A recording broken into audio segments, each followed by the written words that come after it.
Hello mga ka-kitchen and welcome back to Kitchen Time with Ana. So dahil mahal na araw, gagawa tayo ng binignit or ginataang bilo-bilo. Tara, let's start!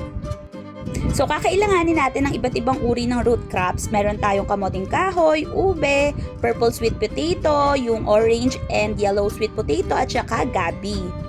Mamagicin natin to para mawala yung mga balat, tapos hihiwain natin to into bite-sized pieces.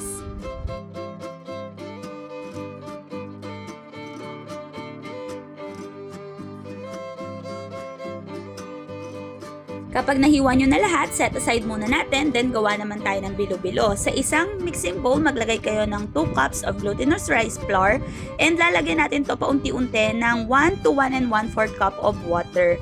Then mamasahin natin to hanggang maging 1 lump of dough na siya at ganito na yung kanyang consistency. Kukuha tayo ng kaperaso at imomolde natin ang pabilog sa ating mga palad. So nasa sa inyo na kung gaano kalaki yung gusto ninyong mga bilo-bilo. Then kapag ready na ang lahat, pwede na tayong magsalang. May 2 liters of water dito na nilagyan ko pa ng pangalawang piga ng nyog na 1 1/2 cup. Then sabay-sabay ko nang ilalagay lahat ng kamote, pati yung gabi at saka yung ube. Gusto ko kasi yung natutunaw-tunaw na yung ube at humahalo na talaga siya. Gusto ko maging purple yung kanyang sabaw. Kung hindi nyo trip yun, pwedeng on the later nyo na siya ilagay.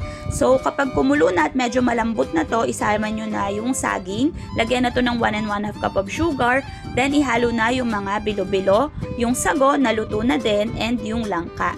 So halu-haluin lang din natin ito para maging well combined, dahan-dahan lang para hindi malasog-lasog.